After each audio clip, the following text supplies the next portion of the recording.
देश के कई हिस्सों में बारिश कहर बनकर बरस रही है। लोगों के घर, गाड़ी, मवेशी सब पानी में बहते जा रहे हैं। यही हाल हुआ है उत्तर प्रदेश के कुछ जगहों का, जहां बाढ़ के पानी की वजह से लोगों को काफी दिक्कतों का सामना करना पड़ रहा है। ऐसे ही बाढ़ की चपेट में आए श्रावस्ती क्षेत्र की हालत परखने के लिए मुख्यमंत्री योगी आदित्यनाथ खुद पहुंचे। उन्होंने बाढ़ प्रभावित क्षेत्रों का हवाई दौरा किया, फिर श्रावस्ती पहुंचकर बाढ़ पीड़ितों को राहत सामग्री बांटी। इसके साथ ही उन्होंने आमजनों को बताया कि सरकार की तरफ से बाढ़ पीड़ितों के लिए क्या व्यवस्थाएं की गई हैं। सरकार की पहले से ही व्यवस्था है। हम लोग जब 2017 में सरकार में आए थे तो हम लोगों ने एक व्यवस्था बनाई थी कि आपदा के कारण अगर कहीं कोई जनहानि होती है, उस परिवार को तत्काल 4 लाख रुपए की सहायता प्राप्त हो जाए। मानो वन्य जीव संघर्ष में अगर किसी कोई जनहानि होती है तो वहां पर भी 4 लाख की सहायता दे दी जाए।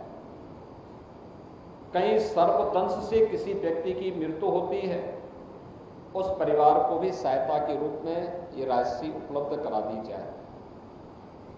कहीं पर कोई आकाशीय बिजली से कोई किसान की, कोई बटाईदार की, किसान के परिवार के किसी सदस्य की असामयिक मृत्यु होती है, उसके परिवार को भी आपदा राहत कोष से तत्काल सहायता राशि या फिर कृषक दुर्घटना बीमा योजना के अंतर्गत राशि उपलब्ध करवा करके उस परिवार को संबल प्रदान किया जाए। और आज यहाँ पर 4 ऐसे परिवार जिन्होंने अचानक आई बाढ़ के कारण अपने परिवारजनों को खोया है, उनको भी 4-4 लाख रुपए की सहायता यहाँ पर प्रदान की गई है। उन सभी पीड़ित परिवारों के प्रति मेरी संवेदना है, राज्य सरकार की पूरी संवेदना है, केंद्र सरकार की पूरी संवेदना है। बाढ़ बचाव के लिए सरकार के द्वारा प्रयास किए गए हैं, लेकिन जहां पर नदी की क्षमता केवल 30,000 क्यूसिक वाटर की को वहन करने की हो, अगर अचानक 3 लाख क्यूसिक वाटर उसमें आ जाए तो स्वाभाविक रूप से सारी तैयारियां धरी की धरी रह जाती हैं। और यही हुआ जब नेपाल के अंदर अत्यधिक बारिश हुई, उन्होंने अपने वहां के सभी रेगुलेटर और डैम के बांध के फाटक खोले। अचानक जल प्रवाह से सभी नदियां जल प्लावित हुई। केवल राप्ती नदी की स्थिति नहीं है, सरयू जी में भी काफी बड़े पैमाने पे बाढ़ आई। बड़े पैमाने पर हम लोगों ने शारदा नदी में भी देखा है। कल मैं पीलीभीत और लखीमपुर खीरी में भी था। सैकड़ों गांव इससे चपेट में आए हैं और वर्तमान में अगर हम देखेंगे तो 12 जनपद इस अतिवृष्टि के कारण बाढ़ की चपेट में आए हैं, जिनमें 33 तहसील हैं, 633 गांव हैं। इसमें कुल 17,97,000 की आबादी इसकी चपेट में आई है, जिसमें पशु भी प्रभावित हुए। 18,000 से अधिक पशु भी इस अचानक जल प्लावन के कारण, बाढ़ के कारण प्रभावित हुए हैं। 1,45,000 से अधिक कृषि भूमि भी इसकी चपेट में आई है। इसके लिए हम लोगों ने सभी गांवों में एनडीआरएफ, एसडीआरएफ, पीएसी की फ्लड यूनिट और स्थानीय स्तर पर नौकाओं की व्यवस्था भी की है।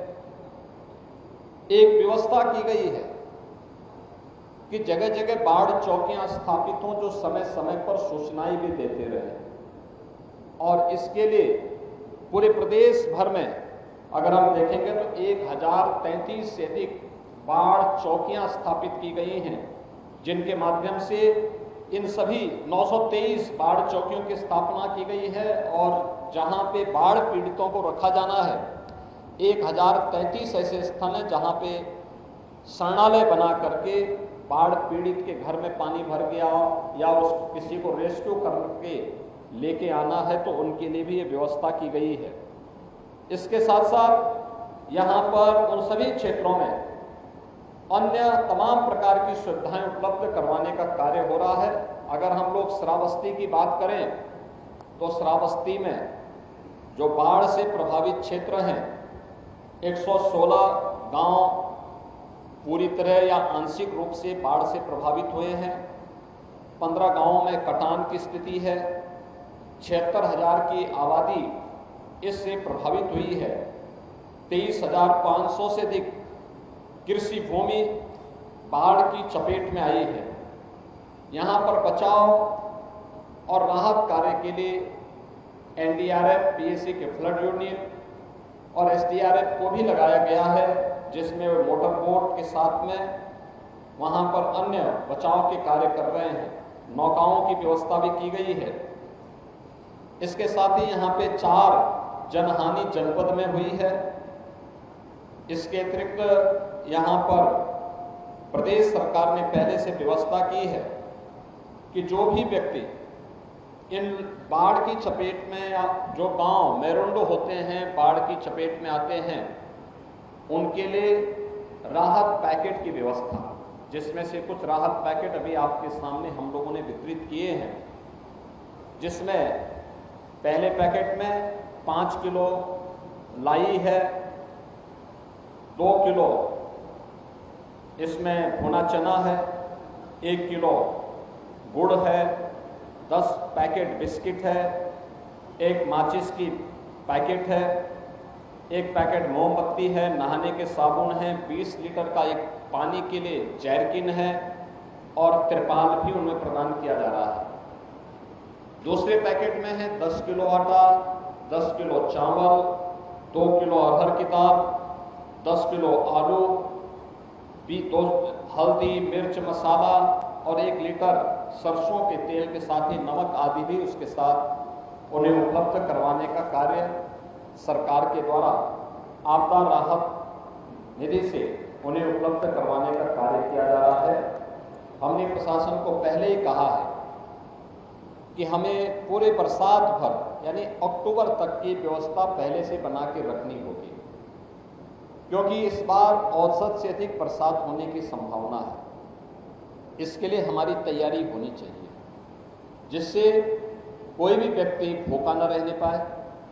जहां शरणालय बनाए गए हैं वहां भोजन की व्यवस्था, दोनों समय भोजन मिले, इसकी व्यवस्था हम सुनिश्चित कर लें।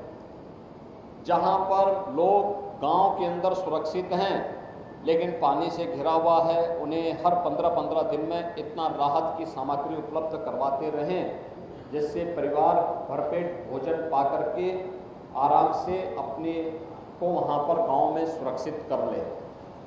नदी कटान की दृष्टि से जो क्षेत्र हैं वहाँ पर जो भी तैयारी होनी है, बरसात के समय जल भराव के कारण एंटी स्नेक वेनम यानी सांप के काटने पर वैक्सीन देने के लिए, कुत्ता या किसी जानवर के काटने से रेबीज का खतरा होता है तो एंटी रेबीज के वैक्सीन भी उपलब्ध करवाने के लिए कहा गया है और सभी ऐसे सीएससी में उपलब्ध करवाने की तैयारी के साथ सरकार कार्य कर रही है। हर गांव में नौकाओं की व्यवस्था हो, इसके लिए भी निर्देश दिए गए हैं। बचाव और राहत कार्य युद्ध स्तर पर होना चाहिए और समय पे राहत के कार्य सभी को प्राप्त होने चाहिए। इसके लिए सरकार पूरी प्रतिबद्धता के साथ कार्य कर रही है। आपको बता दें कि इससे पहले सीएम योगी लखीमपुर खीरी पहुंचे थे, जहां उन्होंने बाढ़ से प्रभावित क्षेत्र का दौरा किया था।